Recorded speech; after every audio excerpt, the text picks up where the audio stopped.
Good evening, everyone. How are we? How many of you, this is the second time seeing me on stage today? Just a quick raise of hands. We're hanging out all day. We've got a couple of workshops. For those of you who are new to the center, we are a nonprofit educational institution for entrepreneurs. Every stage, every industry, every background, and all these resources, as you saw with your ticket price, are provided to the entrepreneurs for free. So, if you learned anything tonight, based on this free resource, that you think any of your other founders, friends, moms, cousins, brothers, sisters, or even your cat that might be doing a startup in his pin, share it out with them, because we're paying it forward here, and we expect that you guys do too. If you want to shoot it out on social, tag us. We're at the center on Instagram, Facebook, and I guess LinkedIn. Now to the topic at hand this evening and why you are here tonight. Quick show of hands, real quick, from 0 to 10, how nervous are you to network when at a random conference? Maybe something like this, maybe something much bigger with 10,000 people. 0 being, I am not nervous at all. 10 being, I am terrified and I don't want to talk to anybody, even in this room, even Colin. So show me with your hands real quick. Olivia definitely doesn't want to talk to me. Great. Yeah, I got a 10 in the back. We've got a 4. We've got a 2. Okay. So we've got... Ralph is not nervous at all, but he is here to network, which I appreciate.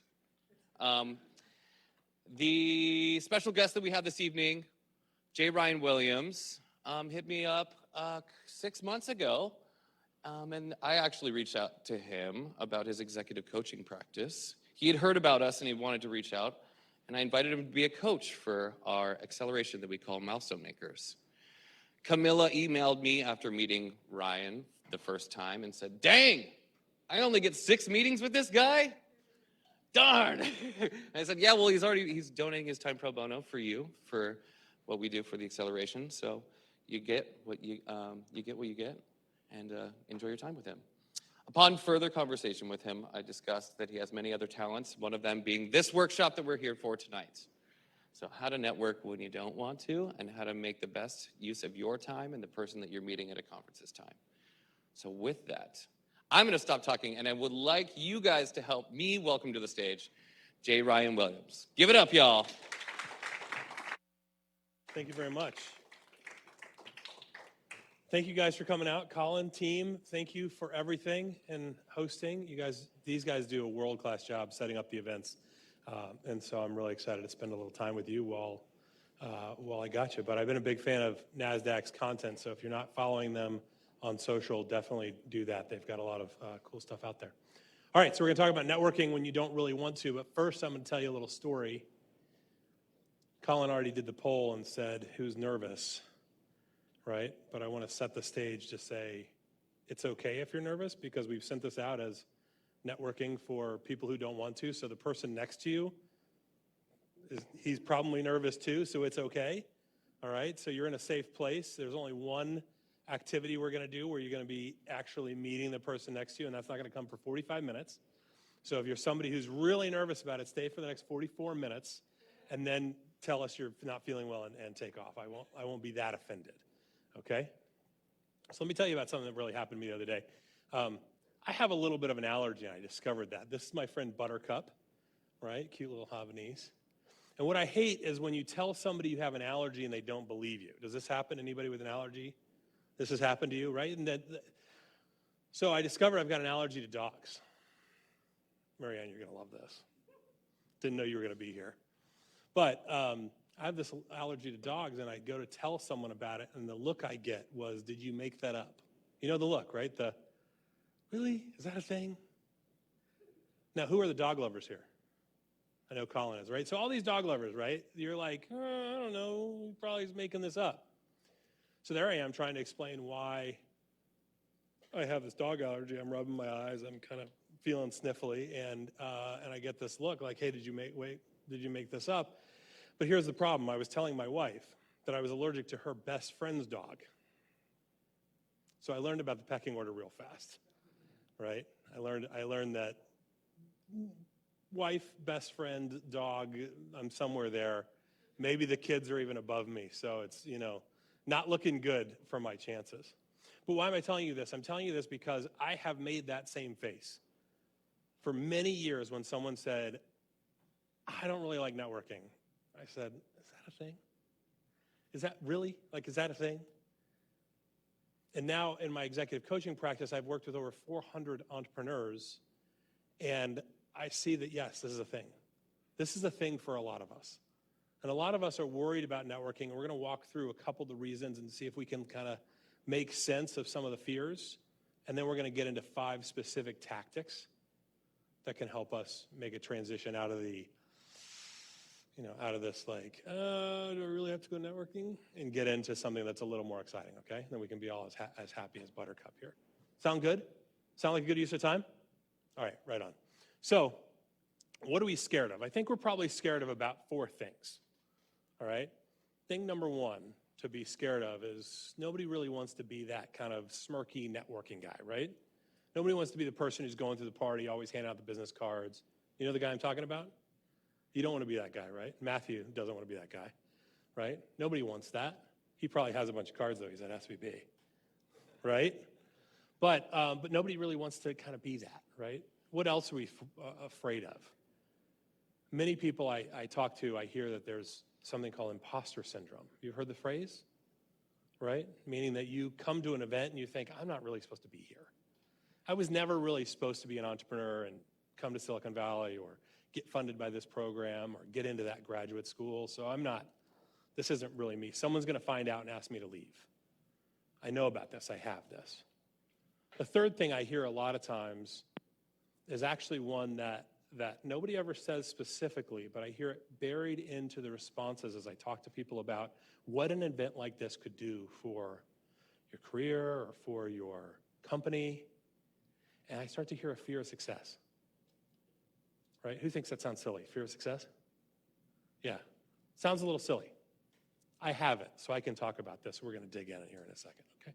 So, Buttercup again, sorry, I went wrong direction. This guy, right? This is the business card guy. This is the guy who wants you to come to his car lot afterwards, right? You know him. This is the person that everybody says they're not trying to be.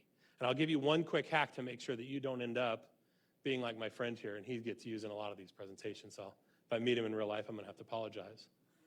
But if you're worried that you're going to be seen as the over-networker, there's one simple thing you can do. The one simple thing you do so you're not the over-networker is you just make sure that the thing that you want to get out isn't ever more important than the person you're talking to. Okay? So here's a situation. You're at a networking event. You're talking to somebody, and you're thinking, please don't leave me so I don't have to talk to those other people here, right? You're standing by the door or maybe at the bar. And she says, I got to go to the bathroom. You don't do the Tom Cruise, right? You say, okay, this is probably more important than me introducing my insurance agency, right? It's simple. It's just really easy. So if you're worried like, hey, I don't want to be that guy, I don't want to be this guy, it's really easy. Now let's talk about imposter syndrome. Anybody familiar with Amy Cuddy's work on presence? You might have heard about her TED Talk, right? Here, let me get on that one. Go ahead, take it again. So Amy Cuddy's research basically says that the body language that you have can actually change the confidence in your mind. And so she gave this viral TED Talk many years ago, and people got really excited about doing this thing called the Wonder Woman pose, where the way that you stand and the way that you breathe actually influences how much confidence your brain has. Pretty cool. That's not why we're talking about her, though. If you dig into her book, Presence, she says that 80% of adults in the U.S. have imposter syndrome at one time or another. 80%. How do you call it a syndrome if most people have it? I think that we just go, that's not a syndrome so much as that's something we have, and we move beyond that, and we know that there are plenty of people at an event who have this same feeling of maybe I'm not supposed to be here, right? To which I would say that when you introduce yourself to an event, you can say, hi, I'm Ryan. Why are you not supposed to be here? I don't know how that will go over, but just think as you talk and you connect with people that there's a really good chance that they're feeling that same, I'm not supposed to be here either. Okay, and if you decide to get into Amy's work, one thing that's really interesting about the body language thing, one, try it. If you're not already doing the power pose every morning in the mirror, you're really missing out, right? And if you were backstage just 5 minutes ago, you would have seen me doing this. This isn't really my favorite. My favorite is arms fully stretched out, take up a lot of space, get a lot of air in, right? Get the air moving. But also in her research, she says that people that crouch over actually lose confidence. So next time you're at a networking event, you're like, oh man, I met 3 people, I'm feeling maxed out, and you go to check your email or hide in the toilet and check your email, you're actually crunched over into this body position that they can say statistically, you will start to lose confidence through your body posture. All right, so that's 2 for the price of 1 on Amy Cuddy. If you haven't read the book, it's a fantastic book. If you watch the TED Talk and decide you don't like her, you should have watched the book first, right? So audio book, or I say watch the book. You should, I guess, read the book. All right. Number 3, being successful, right? Mary Ann raised her hand. She said it sounded pretty silly when I said that I get a fear of success. Successful networking means that you have to follow up, right? So if I'm out here looking for clients for the bank, or if I'm looking for funders for my company, and I connect with somebody and I think, oh man, this is starting to work, a lot of that fear that starts to come through people who are scared of that success, that fear comes into the now what do I do? Am I going to follow up tomorrow? And we shut down and think, okay, well, we just exchanged cards, that's good. We connected on LinkedIn, we know each other now. Rather than actually what I was hoping to get out of this relationship is a follow-up meeting, or a chance to pitch my company, or a chance to talk to this VC, or an introduction from them to someone else. Or I meet somebody who can introduce me to Colin and find out about the event series. There are a lot of things that could lead to. Okay, but that stress that comes from the, oh shit, what do I do now, right? That's just a fear of being successful. And so if you're one of these people who think, oh, this sounds pretty funny, break it down and think, okay, what is it that I'm really worried about? Am I worried, is maybe I don't like to go to lunch. That follow-up lunch, maybe there's a different way to follow up and connect with somebody rather than feeling like it has to be those meetings or those emails or those things you don't want to do, because nobody wants to end up like this guy, right? This isn't the picture of success to me. This looks a little stressed out. Although when I Googled like stressed out, they didn't have the picture of me with all the Diet Coke cans and the candy wrappers. Like that's my thing, right? This guy just coffee and a laptop, I guess. All right, so if you're tracking, I said there was 4 things we're going to dig into in terms of reasons that we avoid it and get worried about it and freak out about it. So far we've gotten to the first 3. And before we get to the 4th, I'm going to tell you a story about my friend Kendall Marlowe. Kendall Marlowe was a student with me at University of Chicago. I went to grad school, and he was one of the second-year students who stood up in front of everybody during student orientation and told us what to expect. This was over 10 years ago. I haven't talked to him in over 8, and I still remember the talk he gave that day. It's okay, Karen, we're not all watching you. I promise you. So Kendall Marlowe, he gets up in a student panel in front of all the incoming students, and they say, hey, what is the secret to being successful in this program? And he said, I go to every class, and every professor I talk to, and every class, and every event that I do, I make sure that that topic speaks to the thing I'm most passionate about. And Kendall's thing was he was most passionate about this really weird loophole in the system where kids age out of foster care. When you become 18 in the foster care system, you lose a lot of support services. And I don't know a ton about this, but I over 10 years ago, I'm still remembering how passionate he was, because when I saw him in classes, he forced the professor to talk about his thing. Okay? He went to his internship, he talked about his thing. He went to macroeconomics, he talked about his thing. We took a stats class together, and every stat, it was like, hey, well, with this equation, how would I use it to prove there's a problem with foster care? He made every single person speak to his thing. He was so passionate about it that it was a 3-year program, 2.5 years in. He's part the way through. He's maybe got 2 months left of his final internship. And they come and they get him, they pick him up at the internship, and they say, hey, sorry, we have to end your internship 2 months early because we need to promote you to the deputy director for the Illinois Department of Children and Family Services. Because he was so passionate about his thing, they wanted to give him a way to do something about it. They said, we'll just give you the rest of your school credit, like do this. We need you doing this. Now, I love and I hate the story about Kendall, which is why I told it to you. I'm a complicated person, don't worry. Right? So Kendall Marlowe, that's fantastic. He knew his thing. But in 2002, when I knew I had a job change to do, and I told people, yeah, I'm moving, I'm looking for a new job, they say, great, what do you want to do? I said, I don't know. Well, who do you want to meet? I don't know. So the first paralyzing thing for me when I think about reasons not to want to do networking is you have to know what you want to get out of it. You can't come to an event like this without a plan.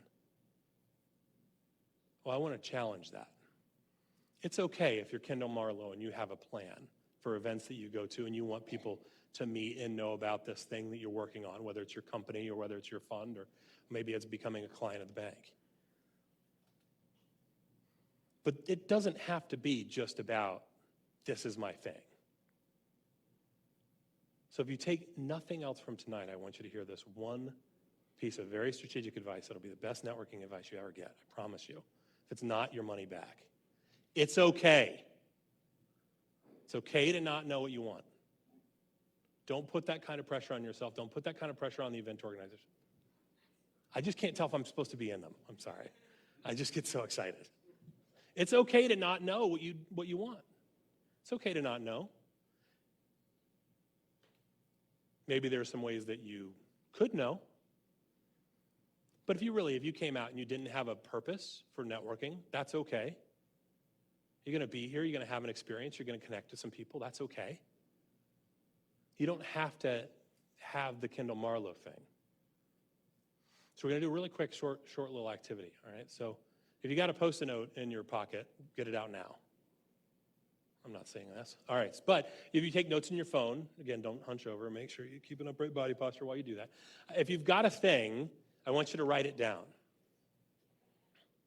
And don't worry if you're one of these people resonating with needing a thing. It's okay. Remember, it's okay. If you don't have a thing, I want to ask you a couple questions. One question is, what could your thing be? If you did know what you wanted, what could it be? What are the options? The last time you came to an event and you knew that you had a thing and you knew you had a reason you wanted to be there and something you wanted out of it, what was that? Maybe that was a career fair in college. Maybe that was a new student orientation. Maybe that was, I know that I joined LinkedIn because I want to connect with somebody about this specific job. Write that down and think about that. And it's okay if that was your thing and that's not your thing now. That's okay too. But this is our starting point as we think about what it is we want to get out of these networking situations. And it's okay not to know. Okay? Trust me on this. It's okay not to know. Second piece. What's your call to action, right? Really good advertisement, it's got a call to action, right? It's test drive this car, it's click this button, download this app, do this trial. Calls to action. What's your call to action? Now, it's okay if you're thinking, hey, well, you just said it was okay not to have a thing, and it is. But you can also not have a thing and still have a call to action, right? Call to action could be, look, I don't know who I'm going to meet here, but I know that back home at work, it's a real high priority to increase our annual revenue. So anybody I meet, I'm going to ask them, hey, do you use this type of app? Are you the person at your work who buys this thing? Friendly questions, connect with buyers. That can be your call to action. Your call to action might be, I want to build my network. I'm new to town, right? Ian just moved here.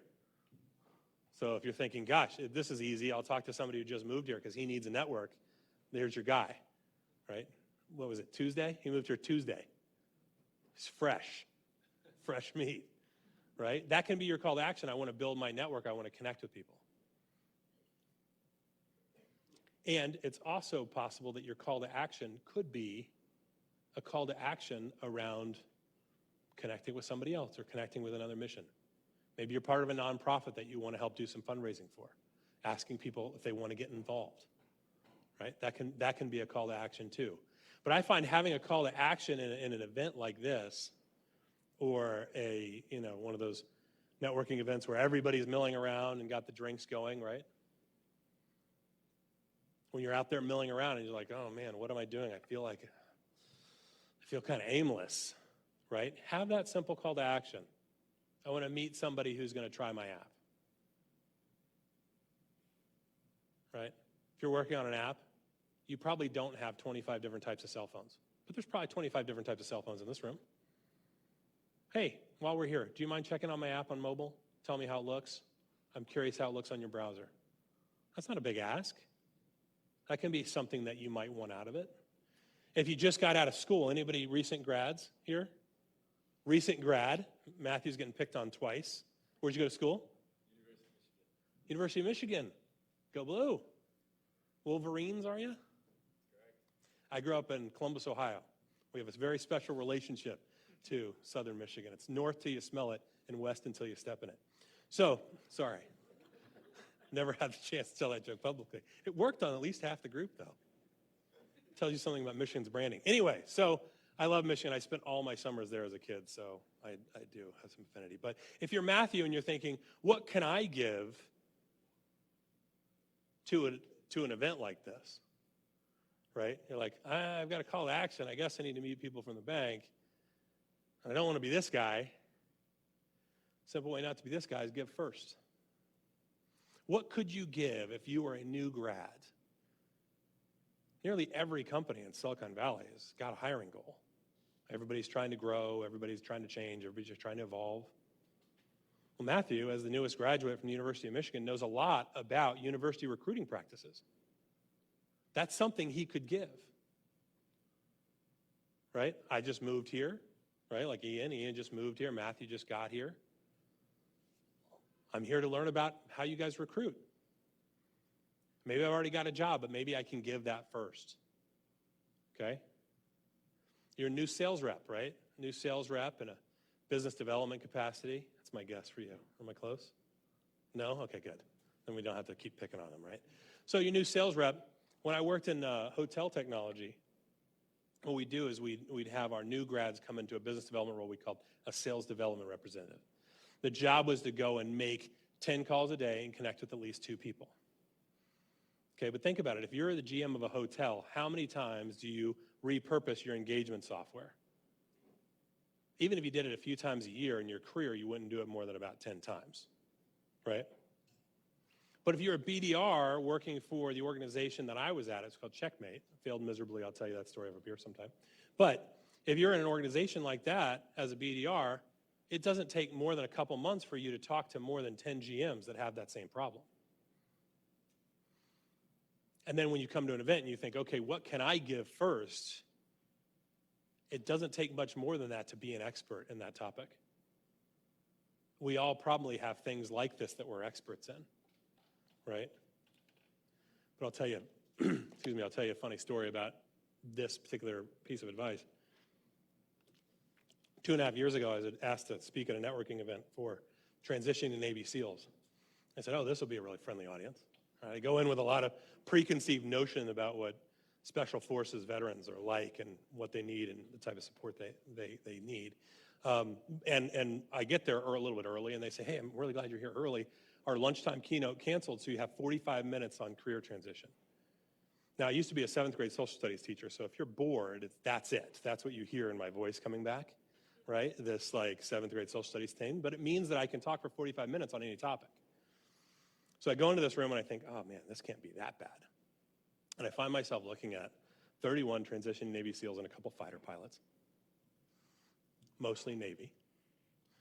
And I think, okay, well, I'm just going to give this advice and I'm going to ask the question because this will be really easy. I'll just ask, hey, show of hands, who's an expert in something? No hands went up. This is awkward. You guys have got to be experts in something. This is the top 1% of America's military.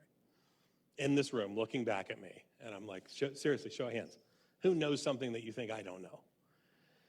Awkward silence, right? They in speaker class, they say, be okay with it being quiet for a minute, right? And let everybody stare back at you, and so I let it go. And this one guy in the back kind of looks like he feels bad for me. He goes,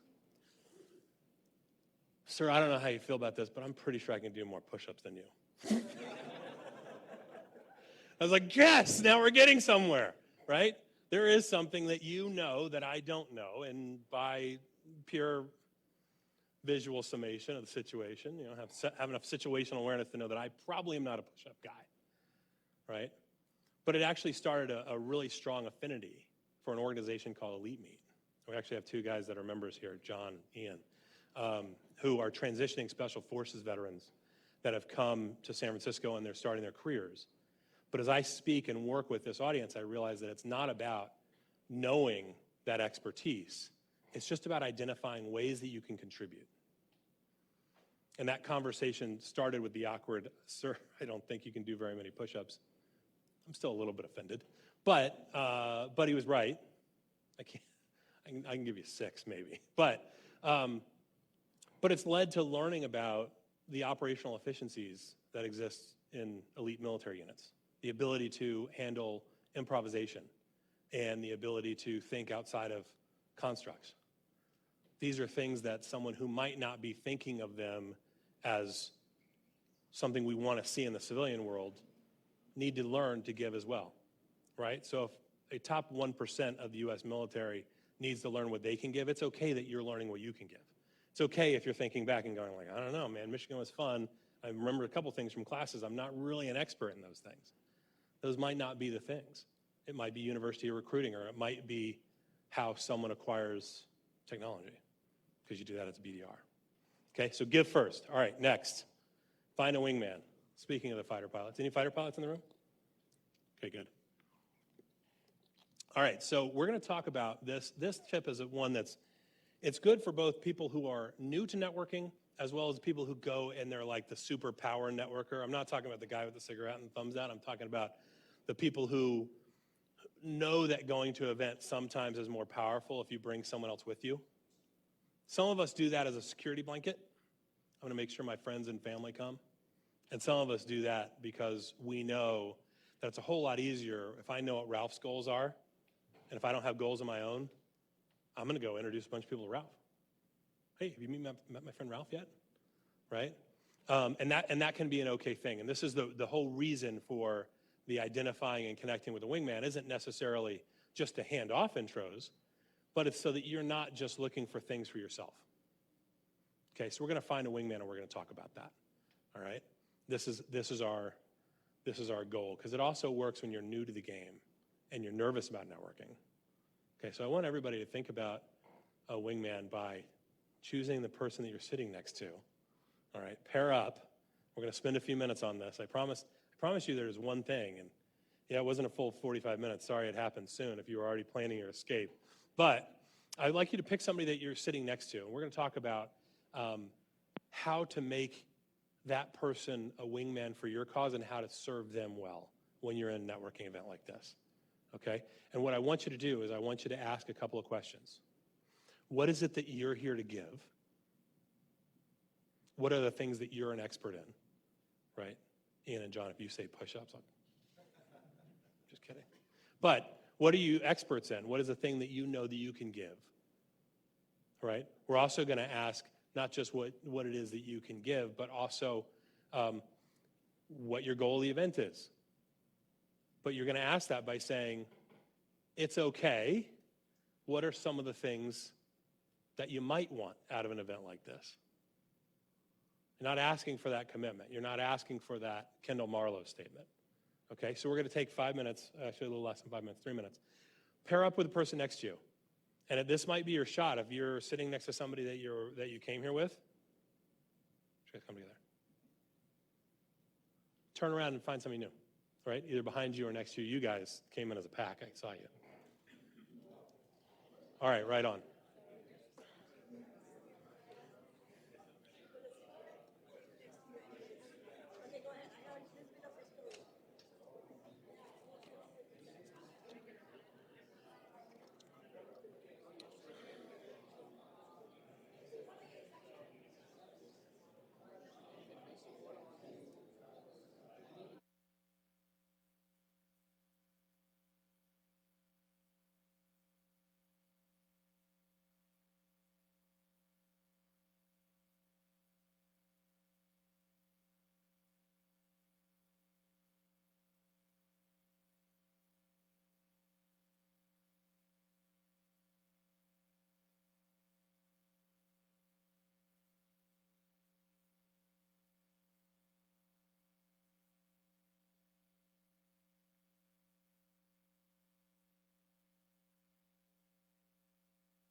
How'd we do? We've got smiles, so that's good. Matt, Karen, how are you guys? What's her call to action?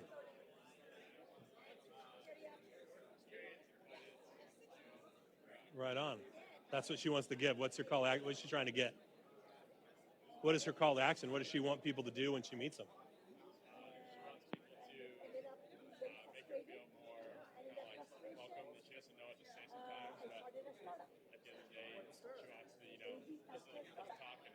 Yeah. Cool. Right on. Okay, let's come back. Let's come back. All right, quick show of hands. Who feels like they were just tricked into networking? I'm sorry, Marianne. John, Irene, were you tricked? How'd it go? Were you with Shoru? What's his call to action? So is Ian. Have you met Ian? Have you met Ian? He's new too. All right, what's his call to action? Got it. So that's his give. Does he have a call to action? Does he have a thing he wants people to do? Does he want people to connect with him on LinkedIn or exchange information for follow-up or download his app? All of that.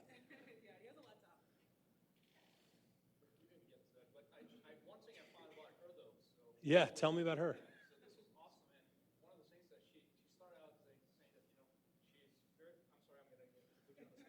Tell everybody who you met. Really likes it when groups of 40 turn and talk to her.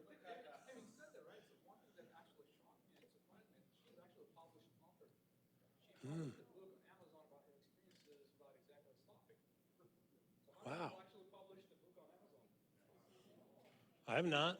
That's a huge thing to give. What's her book titled? Mindful Networking. She's got a lot to give. Make sure you hit her up. All right, so whether it's the call to action or what somebody is giving first. Sorry, I got to go the other direction. Don't be this guy. All right, we got to do that. Right? Whether it's the call to action or what somebody can offer, we can still serve as this wingman. We can serve as that helpful set of eyes. We can serve as that, hey, did you know this thing? Anybody here responsible for marketing or lead gen or sales for your company? Yeah, okay. So let me tell you about the one of my favorite things on this topic of being a good wingman. I used to work at this advertising technology company, and we were getting pretty big. People knew who we were. And we had this small startup reach out and said, look, we don't have a big referral network yet, but we're going to the same conference. What we'd like to do is anybody who needs advertising, we're going to send them from our booth to yours. But we're hoping that you'll also send us some traffic to our booth. Easy enough. This is a very wingman type thing. So what they did is they published a small little book, and they had a guide to what our company did, what they did, and they had 6 other companies in the mix. And so when we were selling advertising, people would say, how much is this? Well, it kind of depends on what your acquisition model is. How much does it cost to acquire a customer? When they didn't know, we'd say, actually, you need to go to booth 156. We'd give them the little book, and we'd send them on their way. And they'd go learn about their acquisition cost and how to do that analysis from these guys at the other booth. And when people would come by and they'd say, hey, we already know about our acquisition costs. We're thinking about acquiring more customers. They'd say, hey, you should go see Ryan and the team at AdRoll. That's the same thing we're talking about here. We're not talking about devoting your entire evening to making sure everybody gets a copy of Irene's book, although it sounds like it wouldn't necessarily be a bad thing. But we are talking about how do you go be helpful and bring that contribution into a world like this, okay? Double opt-in intros. This is very common in email, but you can also do this face-to-face, right? John, you've been a victim of this. Double opt-in is when I am going to introduce you to somebody, I send a note ahead of time and say, here's why I think you should meet John. John's a transitioning Navy SEAL, and he's very passionate about how companies bring technical into their outreach strategy, how you do sales engineering, how you talk to your customers even though the product is really technical. That's something he's passionate about. So I send a note and I say, hey, John's really passionate about this thing, and here's why I think your experience would be a really good fit in both for him to hear about, but also would be interesting for you to think about for your long-term hiring strategy. He's got 6 months before he's out. And then if I don't get a response back, that's okay. There's no pressure. But if I do, then I know that that's actually a connection that both people have opted into, right? John says, hey, I want to meet some companies like this. I reach out and I say, hey, is this somebody you want to meet? Here's a profile, here's a LinkedIn, here's a little more about them or about their company. This is very common in fundraising. Who are the entrepreneurs in the room that are trying to raise money? Right, so you've got a few. This is very common in fundraising. If you want me to introduce you to a network or somebody in my network who can help you with the fundraise or maybe look at your company, I need to have a little bit about you so I can forward that on and make sure they're going to opt in. Otherwise, it's just a bunch of spam. Who likes spam? I don't like spam. Don't need that, right? That's the double opt-in. This can happen in real life too. Hey, you know what? I met Ralph. I think you should talk to him a little bit. Here's why. Can I take you over there, or is that something that works? Right? You can get a no too. That's okay. No, I'm doing something else, or I'm about to leave, or it sounds like you don't really know kind of what customer I'm looking for. I'm looking for people who like this, or this is my goal. Right? And that's an okay thing to do. Okay? So double opt-in. All right. So who's tracking? Right? I promise you a few very key, simple, straightforward strategies. I didn't promise you that you'd have to meet somebody. Sorry. Have a call to action. My call to action? I like to spread this message on LinkedIn. Did you get me in that one? So if you're taking a picture right now, I want you to put it on LinkedIn. I want you to tag me in it and connect with me, because the people that I meet through talks like this, I want to have you in my network, and I want to extend your network so you can see people I'm connected to. And I also want to share this message. Have a call to action. Give first. Find a wingman so it's not all about what you need and what you want. Double opt-in when you make intros. And what's the most important thing? What? It's okay. It's okay. It's not just okay. It's really okay. If you don't know what you want out of events, it's okay still to go. If you don't know what job you want next, it's okay to do that. If you don't know, yes? What about have a thing? Have a thing? That's our call to action. Right? It's okay to have a call to action and not know what you want. It's okay to not know. But having that thing is maybe the call to action. I want you to try this app. I want you to look at my book. I want you to maybe like and comment on something on social or tag me. Right? But it's okay. If you don't know what you want out of it, that's not an excuse to go silent and not participate. Okay? We're going to end with a story about my least favorite place on the entire planet, a dentist chair. So Kimberly Mitchell, who's a fantastic dentist, by the way, was one of our first customers years ago. When I had just moved to San Francisco, I was looking for a dentist. I had a new plan. I found her. She was near the office. I went to go see her. And she knows two things. One, she's a specialist in people that are scared to go to the dentist. Perfect for me, right? Some of you may feel that way about networking. This is my thing that I'm going to avoid, right? Perfect, right? And she's also a pretty good dentist, or a very good dentist. I'm not really sure how to assess that. Anyway, so I go see her one time. And I tell her, hey, I'm coming in, and she knows it's been a little while. So she does what any good dentist who's an expert in dental phobias does. She prescribes me a little extra medicine to get through the trip, right? So anyway, so I go in. I'm feeling great. This is going to be awesome. I'm ready to give her a clean slate and see if this will work. Go in, and she's like, what's on your mind? I tell her it's this spot right here. It's my trouble spot. I'm sharing a lot with you. Tell me if this is TMI, but this is my little trouble spot. Bothers me a lot. I floss it a little extra a bit, and I think about it all the time. So I go in, I was like, I just want to make sure that this trouble spot isn't going to be a bigger deal. She does her exam, does her like cleaning and all the scraping and all the horrible stuff that the dentists do, and then she puts up some pictures on the monitor and says, hey, I'm going to tell you what's going on. And she starts talking about this side of the mouth. She's like, hey, you got this thing and that thing. We're going to fill this. We're going to scrape that, yada, yada, yada. I'm like, yeah, but what about my spot? You know what I'm talking about? The spot. I was like, what about my spot? And Kimberly Mitchell says, well, it's a funny thing when people come in and they tell me about their spot. That's also the spot that you're focused on. That's the spot that you're cleaning the most. That's the spot that you're flossing the most. She's like, it's fine. There's nothing wrong with it. You're spending all your time on it. But yet this is the thing that I'm most worried about, right? So whether networking is your allergy or networking is your like spot on your orthodontia that you're worried about, even if it feels like that's your spot, it may not be something to be concerned about. Thanks so much. I appreciate you guys coming out.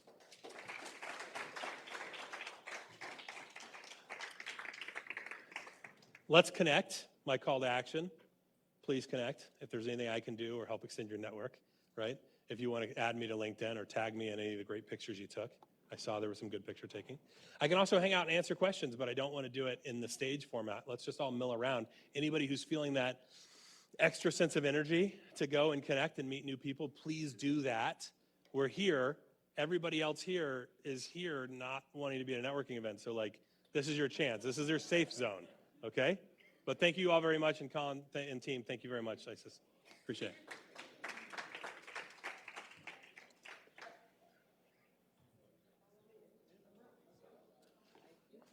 I assume okay to end a little bit early? Yeah, no, you're great. Okay, good. Let's get you All right. wired.